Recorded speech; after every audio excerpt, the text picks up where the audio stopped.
If you've been applying for scholarships and getting a ton of rejection letters, this video is going to give you tons of scholarships that you should be applying for right now that is going to increase your chances of getting without getting those rejection letters. I am going to go through the list, and for each of the scholarships I'm going to tell you why I think you should be applying for them and why you are going to have a better shot at getting the scholarships despite all the rejection letters that you have been receiving before. So let's get right into it.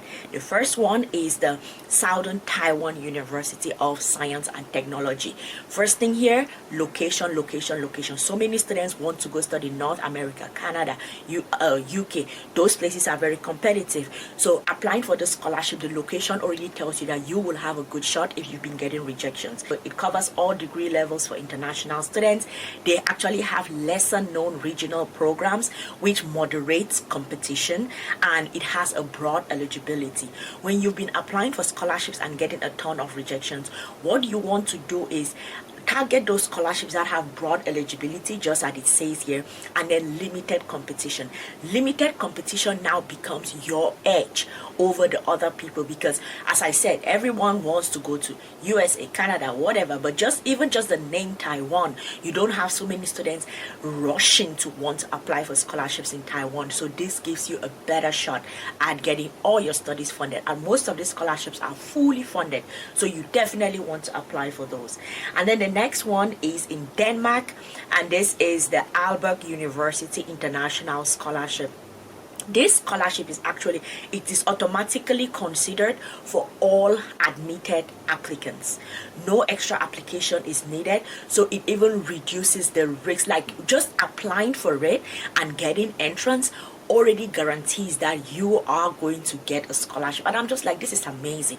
I don't know why so many students who have been applying, getting rejections, are not applying for scholarships like this, because it is actually not every day that you come across these types of scholarships. Okay, all of this are in my database, so I'm just going to be reading them off of the database. If you want access to this database, the link is in the description box. Okay, the next one is the University of Melbourne Graduate Research Scholarship, and of course this is to Australia. It actually has 600 plus awards. One of the things that you can do in order to increase your chances of getting a scholarship is apply for scholarships that have a ton of slots. 600 plus slots is a lot of slots. If you're not able to secure yourself one in 600, okay, you have a problem. All right, so it says 600 plus awards across all fields, and because it is, just as I was explaining earlier, because it is like 600 slots, the chance that you can find your way to getting one of those is extremely high. So y'all go ahead and apply for the University of Melbourne Graduate Research Scholarship. I also like to know, where are you watching this video from? Like, where are you located? Let me know in the comment section. The next one is the University of Manitoba Graduate Fellowships. Yay, everyone who wants to go to Canada. Yeah, I see you all. You all just want to go to Canada. Let's talk about the scholarship. The University of Manitoba Graduate Fellowships, and it is open all fields, all nationalities, and they don't really have, they have a GPA requirement, but it is not like one of those crazy ones that it is like so difficult for you to get in.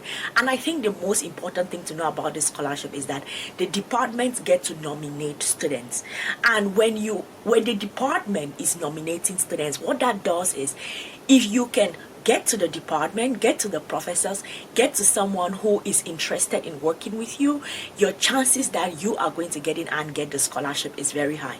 It is not just everyone is going through the admission route, but if a professor that you connect with, someone you talk to, is ready to work with you, it increases your chances of getting the scholarship. So y'all go ahead, check out the University of Manitoba Graduate Fellowships in Canada. And then now we are going to talk a little bit about bachelor students, and these are actually financial need-based scholarships.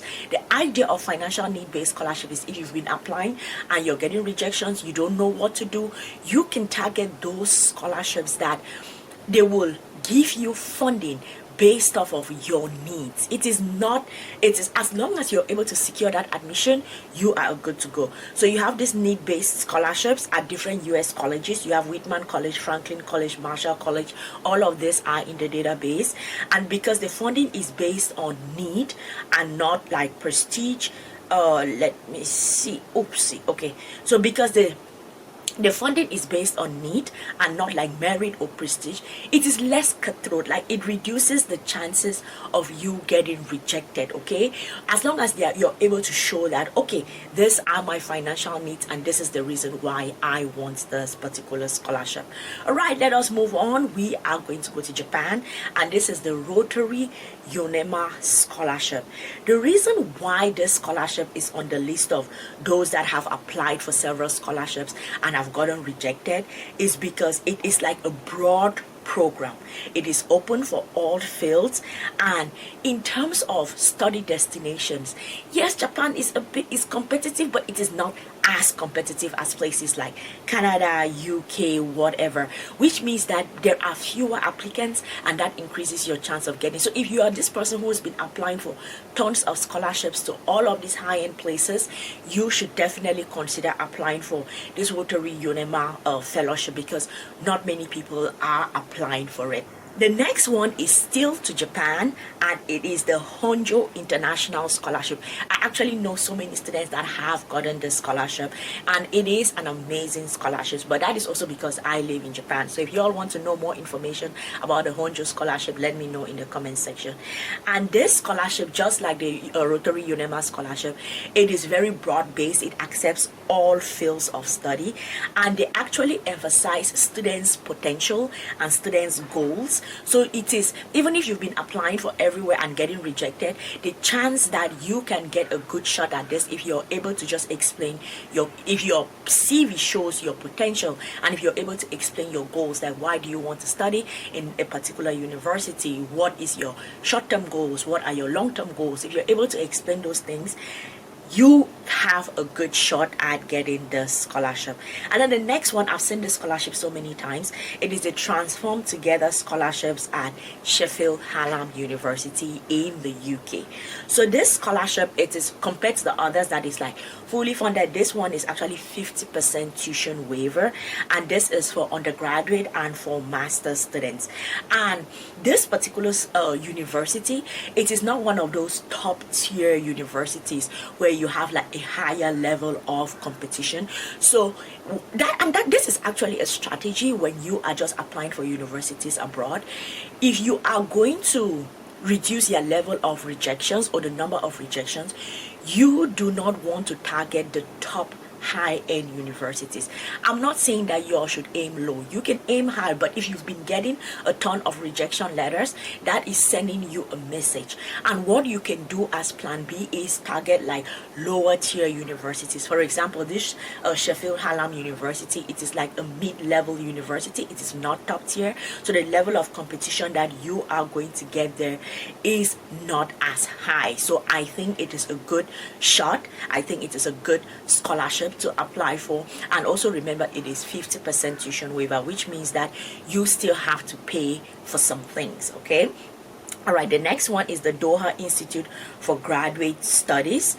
This is in Qatar, and it offers both merit-based and need-based scholarships. And what they do is they have this all-inclusive approach when they are checking through students' application profiles, and that is amazing because I have seen so many students that maybe they have a low GPA, but they have a ton of work experience. Maybe they do not have any academic writings, but they've participated in a ton of academic activities. So what that does is that one thing that is weak, you have another one that is strong. When scholarships really focus a ton on GPA, what that does is it focuses on one aspect of that student's profile. But if you're able, scholarships like this that are not just looking at the GPA and it's holistic, if these rejections that you've been getting is because maybe one part of your application is like weak, what this type of scholarships do for you is that you're able to present everything, and they will look at everything, not just your GPA. Your GPA will count, your academic writings will count, academic activities will count, your age will count, your work experience will count. all of those things are going to count for them to make a final decision on if you are going to get the scholarship or if you're not going to get a scholarship.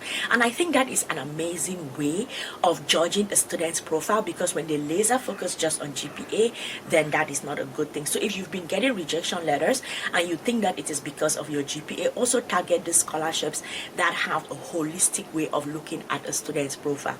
You may have a better shot at getting it. And then the last one is the Swiss Government Excellence Scholarship. This is actually open to 180 plus countries around the world in all fields, and you are actually going to be competing within your country. I know that it sounds easy, but it is also difficult, because let's say in your country you have 150 applicants and they have to choose two.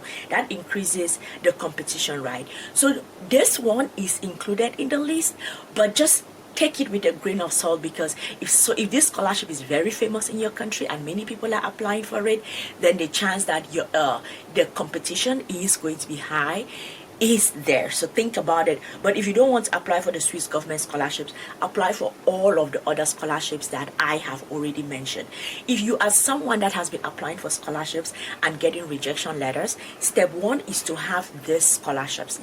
Know the names of the scholarships. What can you apply for? Step two is having a winning strategy. What a winning strategy does is it gets you from knowing the scholarship to getting the scholarship, and that is where my course comes in. I have a step-by-step course that analyzes your profile. It helps you analyze your profile. You analyze the scholarship, you analyze the scholarship provider step by step, and by the time you are done and preparing your documents, there's a whole section on preparing your documents. What that is going to do for you is you are going to have the strategy to submit a very competitive application. So if you're someone who has been applying for scholarships, getting a ton of rejection letters, step one, get the scholarships. Step two, come up with a winning strategy, and that is what the course is going to do for you. I hope that this was helpful. If it was, do well to like the video, let me know in the comment section, share the video with anyone that you think this is going to help, and I'm going to see you all in the next one. Bye.